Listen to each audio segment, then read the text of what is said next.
Doctor ortho Ayurvedic oil and capsule. अब दर्द भी घुटने टेकेगा।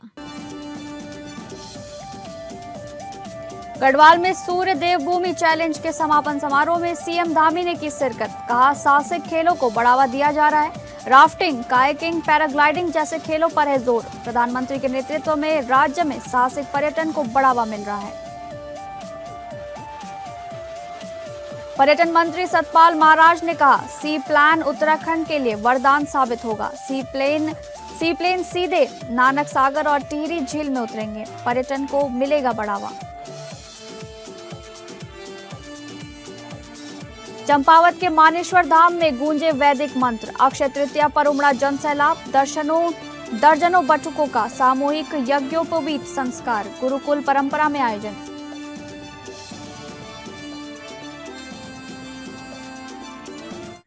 नमस्कार, आप सभी का स्वागत है उत्तराखंड न्यूज में। मैं हूं आपके साथ शालिनी राणा। शुरुआत करेंगे उत्तराखंड से जुड़ी खबरों की।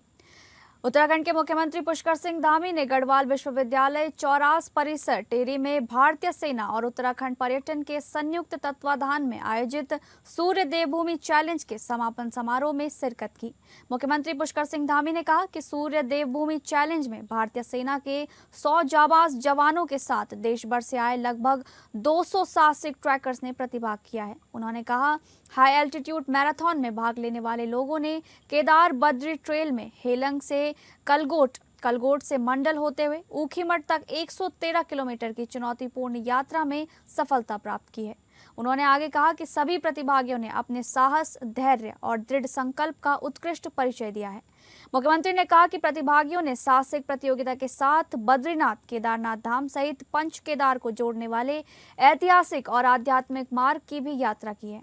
उन्होंने कहा, सेना देश की सीमाओं की रक्षा के साथ समाज और युवाओं को प्रेरित करने वाले ऐसे आयोजनों के माध्यम से राष्ट्र निर्माण में महत्वपूर्ण भूमिका निभा रही है। इस प्रकार के आयोजन युवाओं के भीतर अनुशासन, साहस, नेतृत्व क्षमता और राष्ट्रभक्ति की भावना को मजबूत बनाने का कार्य करते हैं। सीएम धामी ने आगे कहा कि हमारी सरकार राज्य में साहसिक खेलों को बढ़ावा देने पर विशेष ध्यान दे रही है, जिसके तहत angling, rafting, kayaking, paragliding, mountaineering और साइकिलिंग जैसी गतिविधियों को योजनाबद्ध तरीके से विकसित किया जा रहा है। मुख्यमंत्री ने कहा, प्रधानमंत्री के नेतृत्व में राज्य में साहसिक पर्यटन को बढ़ावा देने के साथ ही वाइब्रेंट विलेज प्रोग्राम के अंतर्गत हमारे सीमावर्ती गांवों के विकास और सशक्तिकरण की दिशा में भी अभूतपूर्व कार्य किए जा रहे हैं। सरकार राज्य में साहसिक खेलों को बढ़ावा देने पर विशेष ध्यान दे रही है। हम राज्य में angling, rafting, kayaking, trekking, paragliding, cycling और माउंटेनियरिंग जैसी गतिविधियों को योजनाबद्ध तरीके से बढ़ावा दे रहे हैं। आप सभी देख रहे होंगे कि हमारे यहीं टिहरी लेक में, टिहरी झील में पूरे वर्ष भर अब राष्ट्रीय नहीं बल्कि अंतर्राष्ट्रीय स्तर की प्रतियोगिताएं भी हो रही हैं। शिवपुरी क्षेत्र में लगातार राफ्टिंग हो रही है।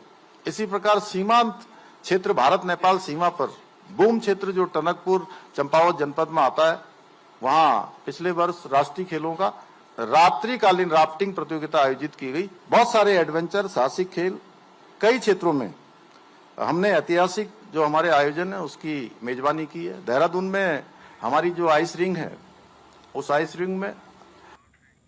अगली खबर चंपावत से है, जहां सोमवार को जिला सभागार में आयोजित जनता मिलन कार्यक्रम में जिलाधिकारी मनीष कुमार ने जनपद भर से अपने आए नागरिकों की समस्याओं को गंभीरता से सुना। इस दौरान कुल 59 शिकायतें दर्ज की गई, जिसमें अधिकांश को मौके पर ही संबंधित अधिकारियों को त्वरित निस्तारण के निर्देश दिए गए। जिलाधिकारी ने स्पष्ट कहा कि जन समस्याओं के समाधान में किसी भी प्रकार की लापरवाही बर्दाश्त नहीं की जाएगी और सभी अधिकारी समयबद्ध तरीके से शिकायतों का समाधान सुनिश्चित करें। कार्यक्रम के दौरान पासम क्षेत्र में पेयजल समस्या उठाए जाने पर उन्होंने जल संस्थान के अधिकारी अभियंता को टैंक की मरम्मत और जलापूर्ति व्यवस्था दुरुस्त करने के निर्देश दिए।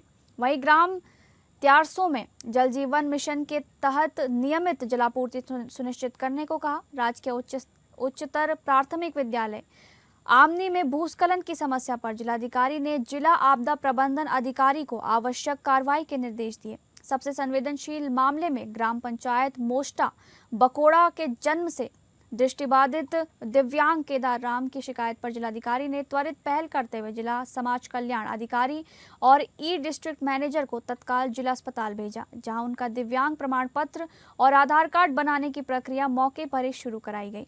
इसके अलावा केशव राम की खतौनी में नाम संशोधन, शोभा सुतेड़ी को मुख्यमंत्री वात्सल्य योजना का लाभ दिलाने और भवान सिंह की लंबित पेंशन जारी करने के निर्देश भी दिए गए। खटोली क्षेत्र में सिंचाई सुविधा के लिए चेक डैम निर्माण के प्रस्ताव पर भी संबंधित विभाग को कार्रवाई करने को कहा गया। साइबर धोखाधड़ी के एक मामले में 54,000 रुपए की ठगी की शिकायत पर जिलाधिकारी ने पुलिस विभाग को जांच कर सख्त कार्रवाई के निर्देश दिए हैं।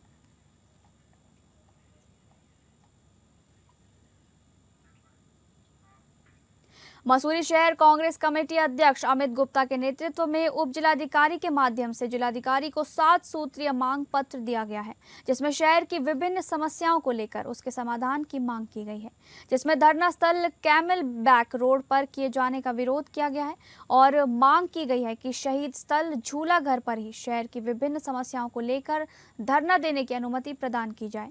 इसके अलावा शहर की क्षतिग्रस्त सड़कों की मरम्मत की मांग की गई है। वहीं पिछले 10 महीने से पटरी प्रकरण सुलझ नहीं पाया है, जिससे पटरी व्यापारियों को आर्थिक नुकसान का सामना करना पड़ रहा है। इसके अतिरिक्त शहर की विभिन्न समस्याओं के शीघ्र समाधान की मांग की गई है। शहर कांग्रेस अध्यक्ष अमित गुप्ता ने बताया कि उनके द्वारा पूर्व में भी शहर की समस्याओं को लेकर ज्ञापन दिया गया था, जिस पर आज तक कोई कार्रवाई नहीं हो पाई है। लेकिन अब पर्यटन सीजन शुरू होने वाला है, ऐसे में पर्यटकों को होने वाली परेशानी को देखते हुए जिलाधिकारी को ज्ञापन प्रेषित किया गया है, ताकि शहर के ज्वलंत समस्याओं का समाधान किया जा सके। उन्होंने कहा कि शहर की अधिकांश सड़कें क्षतिग्रस्त हैं, जिनका मरम्मत का कार्य किया जाना अति आवश्यक है। वहीं पिछले कई वर्षों से मसूरी में नोटिफाई और डी नोटिफाई क्षेत्र का सर्वे किया जा रहा है, जिसमें करोड़ों रुपए खर्च किए जा चुके हैं, लेकिन अब तक कार्य पूरा नहीं किया गया है, जिससे मसूरी में मास्टर प्लान के तहत कार्य नहीं हो पा रहा है।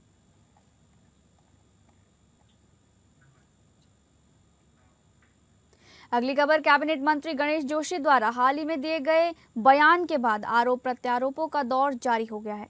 बयान को लेकर नगर पालिका अध्यक्ष और कांग्रेस नेता अनुज गुप्ता ने कैबिनेट मंत्री गणेश जोशी के हाल ही में दिए गए बयान पर तीखी प्रतिक्रिया दी है। कुछ दिन पूर्व मंत्री द्वारा पूर्व नगर पालिका अध्यक्ष मसूरी अनुज गुप्ता को जेल भेजने वाली टिप्पणी की गई थी, जिस पर अब अनुज गुप्ता ने प्रेस कॉन्फ्रेंस कर पलटवार किया है। अनुज गुप्ता ने आरोप लगाया कि मंत्री गणेश जोशी खुद सैन्य धाम, पेयजल उद्यान घोटाला सहित कई मामलों में भ्रष्टाचार में घिरे हुए हैं और उनके खिलाफ कई गंभीर आरोप पहले से चल रहे हैं। उन्होंने सवाल उठाया कि ऐसे में मंत्री दूसरों को जेल भेजने की बात कैसे कर सकते हैं। गुप्ता ने यह भी कहा कि सत्ता बदलने पर ऐसे मामलों में सख्त कार्रवाई की जाएगी। उन्होंने 2027 के चुनाव का जिक्र करते हुए कहा कि जनता सब देख रही है और समय आने पर जवाब देगी।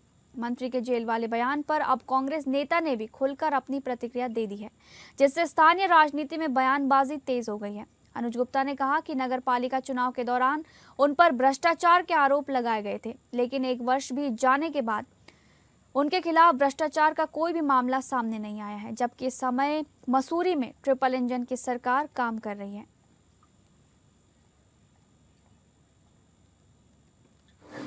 ये अकेली सीट नहीं है मसूरी विधानसभा के, यहाँ भ्रष्टाचार हुआ है। पूरी भारतीय जनता पार्टी सरकार ही भ्रष्ट है, पूरे प्रदेश में भ्रष्टाचार है। धामी जी भ्रष्ट है तो सारी सरकार भ्रष्ट है। अब प्रमाण तो किसी चीज़ का होता नहीं, लेकिन जो इस समय आप लगा लीजिए, खनन लगा लीजिए, शराब लगा लीजिए, जो सरकार के जो नीति दिखने के तो कुछ और है मीडिया के माध्यम से, लेकिन अंदर से कुछ और है। मुझे आपके माध्यम से पता लग गया था गणेश जोशी जी कह रहे हैं कि मैं अनुज गुप्ता को जेल भेजने का कार्य करूंगा, तो मैं इस पे यही बोलना चाहूँगा, गणेश जोशी जी मेरे को आप धमकाना बंद करें। मैं आपसे डरने वाला नहीं हूँ। मसूरी के जो आपने 15 साल लूटने का काम किया है, मैं उसके खिलाफ आवाज़ उठाता रहूँगा। आप एक बार नहीं, आप 10 बार इसके मुझे जेल भेजें, लेकिन मैं आपके खिलाफ आवाज़ उठानी बंद नहीं करूंगा। और आज क्योंकि आप संवैधानिक तौर पर मुझे जेल नहीं भेज पाए, ठीक है, आप मंत्री हैं, आप पावरफुल सीट पे बैठे हैं, तो इससे तय होता है कि भाजपा में जो मंत्री हैं वो तय करते हैं कि कौन जेल जाएगा, कौन जेल नहीं जाएगा। अगली खबर रानीखेत से है, जहां जनगणना 2027 के प्रथम चरण के तहत भवन सूचीकरण और भवन गणना के लिए छावनी इंटरमीडिएट कॉलेज रानीखेत में 20 से 22 अप्रैल तक 3 दिवसीय प्रशिक्षण शिविर शुरू हुआ है। शिविर में छावनी परिषद की प्रशासनिक अधिकारी रमा नेगी, प्रधानाचार्य भुवन पांडे, चार्ज अधिकारी राजेंद्र पंत और राजेश बुधानी समेत कुल 44 प्रगणक और पर्यवेक्षक मौजूद रहे। भवन सूचीकरण और गणना का काम 25 अप्रैल से 24 मई 2026 तक घर घर जाकर पूरा किया जाएगा। खबरों में आगे बढ़ेंगे। एसडीएम ऋचा सिंह की अगुवाई में प्रशासन ने नगर पंचायत कार्यालय के पीछे चल रही नकली दवा फैक्ट्री पर छापा मारकर बड़े रैकेट का खुलासा किया है। मौके से आरोपी स्वरूप सिंह को गिरफ्तार किया गया है। प्रशासन के अनुसार एसडीएम ऋचा सिंह मरीज बनकर फैक्ट्री पहुंची और शुगर कंट्रोल नाम की दवा खरीदी। पुष्टि होने पर स्वास्थ्य विभाग, पुलिस, वन विभाग और औषधि विभाग की संयुक्त टीम ने छापेमारी की। बरामदगी छापे में करीब 60,000 एलोपैथिक टैबलेट्स, विटामिन की गोलियां और अंग्रेजी दवाओं का जखीरा मिला। आरोपी दवाओं को पीसकर आयुर्वेदिक चूर्ण में डिब्बों में भरकर बेच रहा था। मौके से हिरण के सींग भी बरामद हुए हैं, जिनकी भस्म दवा में मिलाई जा रही थी। इसके अलावा एक अवैध तमंचा और जिंदा कारतूस भी मिले हैं। पूछताछ में आरोपी ने कबूल किया कि वो सालों से अंग्रेजी दवाओं को आयुर्वेदिक बताकर बेच रहा था। आरोपी के खिलाफ मुकदमा दर्ज किया जा रहा है। मामले की जांच पुलिस और वन विभाग कर रहे हैं। एसडीएम ऋचा सिंह ने लोगों से अपील की है कि ऐसी दवाओं का सेवन तुरंत बंद करें और दवा खरीदते समय लाइसेंस और गुणवत्ता की जांच जरूर करें।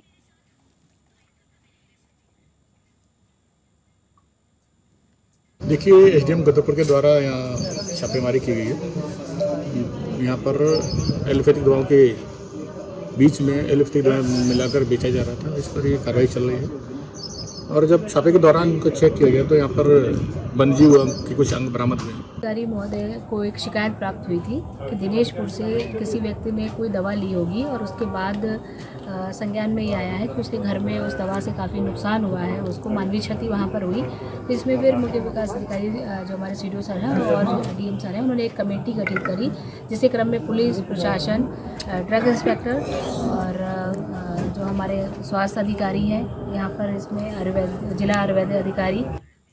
अगली खबर देहरादून से है, जहां उत्तराखंड के पर्यटन मंत्री सतपाल महाराज ने कहा कि सी प्लेन राज्य के पर्यटन के लिए वरदान साबित होगा। उन्होंने बताया कि हाल ही में ऋषिकेश में सी प्लेन को उतारा गया है और इसे नानक सागर और टिहरी झील में भी उतारा जा सकता है। पर्यटन मंत्री ने कहा कि सी प्लेन सेवा शुरू होने से पर्यटक सीधे इन जगहों तक पहुंच सकेंगे। इससे राज्य के पर्यटन उद्योग को बड़ा बढ़ावा मिलेगा और कनेक्टिविटी आसान होगी। उन्होंने कहा कि टिहरी झील और नानक सागर जैसे जलाशयों में सी प्लेन उतारने की पूरी संभावना है। इससे स्थानीय रोजगार और कारोबार को भी फायदा होगा। जा चुका है और सड़कों के मामले में भी हम काफी दुरुस्त हैं, इसमें काफी हमारे पास है। और मैंने ये भी उनसे आग्रह किया कि जैसे आपने देखा होगा मसूरी से वो रेस लगाते आते हैं, तो आजकल हमारे पास कैमरे हो गए हैं जो आइडेंटिफाई कर लेते हैं कि भाई कौन रेस लगा रहा है, कौन नहीं लगा रहा है। तो वो उसको मॉनिटरिंग कर करके ऐसे लोगों को दंडित करना चाहिए जो गोली चला रहे हैं और रेस कर रहे हैं, लोगों की जान को खतरे में डाल रहे हैं, क्योंकि ये सड़कें रेसिंग के लिए नहीं बनी है, ये मोंटी कार्लो नहीं है। तो इसलिए मैं समझता हूँ कि ये भी हिदायत हमने दी।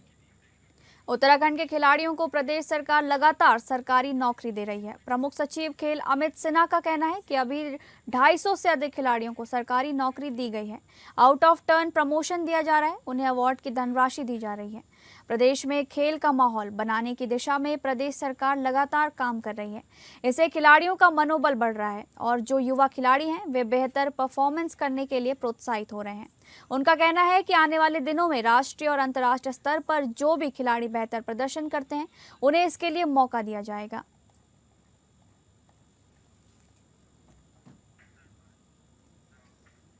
स्वामी विवेकानंद राजकीय स्नातकोत्तर महाविद्यालय लोहाघाट में आयोजित 3 दिवसीय सांस्कृतिक महोत्सव आरंभ के द्वितीय दिवस पर छात्र छात्राओं ने अपनी प्रतिभा से समा बांध दिया। रंगारंग प्रस्तुतियों ने कार्यक्रम में मौजूद अतिथियों और दर्शकों को मंत्रमुग्ध कर दिया। कार्यक्रम के मुख्य अतिथि अपर जिलाधिकारी KN गोस्वामी ने छात्रों को संबोधित करते हुए कहा कि ऐसे सांस्कृतिक आयोजन प्रतिभाओं को निखारने के साथ साथ आत्मविश्वास और व्यक्तित्व विकास में अहम भूमिका निभाते हैं। उन्होंने छात्रों को भविष्य के लिए प्रेरणादायक टिप्स देते हुए निरंतर मेहनत और लक्ष्य के प्रति समर्पण का संदेश दिया।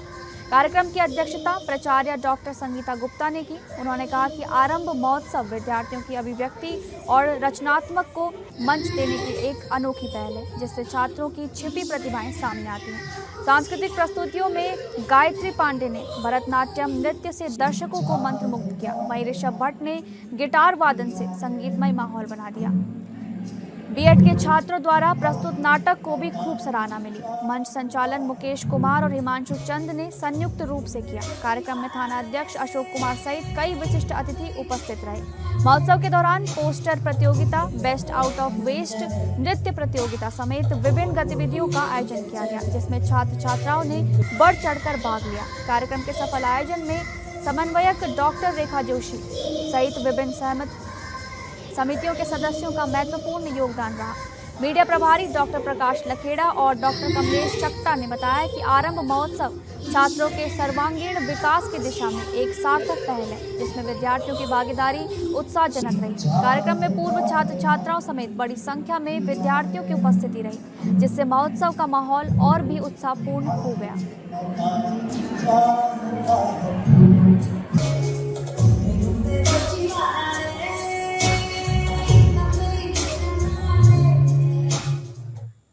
प्रसिद्ध मानेश्वर धाम में श्रद्धा, आस्था और वैदिक परंपराओं का अद्भुत संगम देखने को मिला। अक्षय तृतीया के पावन अवसर पर यहां दर्जनों बटुकों का सामूहिक यज्ञोपवीत संस्कार विधि विधान के साथ संपन्न कराया गया। इस धार्मिक आयोजन के पीछे मठाधीश स्वामी धर्मराजपुरी महाराज की प्रेरणा प्रमुख रही, जिनके मार्गदर्शन में पूरा कार्यक्रम सनातन परंपरा, गुरुकुल संस्कृति और कुमाऊनी संस्कारों के अनुरूप आयोजित हुआ।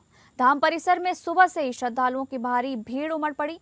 गायत्री मंत्र और वैदिक मंत्रोच्चारों से पूरा वातावरण भक्तिमय हो उठा। हर ओर आध्यात्मिक ऊर्जा का संचार महसूस किया गया, जिसने इस आयोजन को और भी दिव्य बना दिया। मठाधीश स्वामी धर्मराजपुरी महाराज ने अक्षय तृतीया के महत्व पर प्रकाश डालते हुए बताया कि यह दिन आध्यात्मिक और ऐतिहासिक दृष्टि से अत्यंत विशेष है। मान्यता है कि इसी दिन भगवान परशुराम का जन्म हुआ था। बाकी बिहारी के दर्शन प्रारंभ होते हैं। कुबेर को धन की प्राप्ति हुई और सुदामा की दरिद्रता समाप्त हुई थी। साथ ही त्रेता युग का प्रारंभ भी इसी दिन से माना जाता है तथा भगवान गणेश द्वारा महाभारत लेखन का आरंभ भी इसी तिथि से जुड़ा हुआ है। मानेश्वर धाम इन दिनों एक और कारण से भी चर्चा में है। हाल ही में गहरी खुदाई के दौरान यहाँ 5 प्राचीन शिवलिंगों की प्राप्ति हुई है, जिन्हें पांडवों के प्रवास से जोड़कर देखा जा रहा है। इस खोज के बाद से क्षेत्र में धाम की धार्मिक महत्ता को लेकर उत्सुकता और आस्था दोनों बढ़ गई हैं। उपनयन संस्कार के माध्यम से बटुकों के जीवन में आध्यात्मिक जागरण और नई दिशा का संचार होता है। इसी उद्देश्य के साथ इस आयोजन को बड़े स्तर पर संपन्न कराया गया, जिसमें समाज के विभिन्न वर्गों की सक्रिय भागीदारी देखने को मिली। इस अवसर पर प्रमुख समाज सेवी सतीश चंद्र पांडे, नगर पालिका के पूर्व अध्यक्ष विजय वर्मा सहित सैकड़ों श्रद्धालुओं ने अनुष्ठान में भाग लेकर पुण्य लाभ अर्जित किया। मुख्य आचार्य और वेद पुराणों के ज्ञाता बबलू पांडे ने सभी धार्मिक विधियों को विधिवत संपन्न कराया।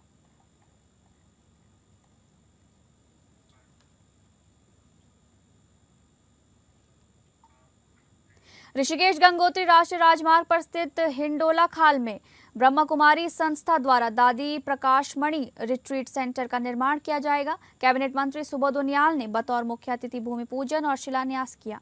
इस मौके पर राज्य मंत्री विनोद सुयाल और जिला पंचायत अध्यक्ष टीरी इशिता सजवाण मौजूद रहे। कार्यक्रम में बड़ी संख्या में श्रद्धालु पहुंचे और भोले बाबा के जयकारों से क्षेत्र गूंज उठा। रिट्रीट सेंटर की खासियत रही कि भव्य रिट्रीट सेंटर में 55 फीट ऊंचा द्वादश ज्योतिर्लिंग संग्रहालय बनाया जाएगा। संयोजक बीके मेहरचंद ने बताया कि यहाँ चरित्र निर्माण, नशा मुक्ति, पर्यावरण संरक्षण, योग और ध्यान के निःशुल्क प्रशिक्षण चलाए जाएंगे। मंत्री सुबोध उनियाल ने कहा कि नरेंद्र नगर पहले से एडवेंचर, वेलनेस और योग पर्यटन के लिए प्रसिद्ध है। ये रिट्रीट सेंटर वैश्विक स्तर पर आध्यात्मिक आकर्षण का प्रमुख केंद्र बनेगा। उन्होंने कहा कि आध्यात्मिक केंद्र बनने से लोगों का झुकाव आत्मिक शांति की ओर बढ़ता है। माउंट आबू से आई ब्रह्मा कुमारी उषा दीदी ने कहा कि उत्तराखंड की भूमि से ही ज्ञान और योग की धारा विश्व में प्रवाहित हुई है। ये क्षेत्र आध्यात्मिक प्रकाश पुंज बनेगा। कार्यक्रम में डॉक्टर पुनीत मेहता के भजनों ने माहौल को भक्तिमय बना दिया। महंत योगी श्रद्धा नाथ और अन्य वक्ताओं ने भी आध्यात्मिक संदेश दिए। रूप में अगर इस बात को कहना हो तो ये कहा जा सकता है कि एकांतम नाम से जो स्थान बन रहा है, तो दुनिया में तो एकांत कहा जाता है कि व्यक्ति शोर से दूर चला जाए, लेकिन एकांत के साथ साथ मन भी शांत हो जाए वो नहीं हो पाता है दुनिया में। क्योंकि मन की शांति तब होती है जब मन तनाव से दूर होता है, चिंता से दूर होता है, डर से दूर होता है, परेशानी से दूर होता है। तो एक ऐसे स्थान का निर्माण यहाँ होने जा रहा है जहाँ साधना से, परमात्मा की स्मृति से हम अपने मन को शांत करने में सफल होंगे। है कि जो सदगति दाता पतित पावन परम पिता परमात्मा शिव है, उसको हम सभी भारतवासी गहराई से पहचाने, अपना तीसरा नेत्र से पहचाने और एकांत एक के अंत में जाकर के अपनी सदगति का प्रोग्राम बनाए, ऐसा हमारा शुभ विचार है। फिलहाल उत्तराखंड न्यूज में बस इतना ही। नमस्कार।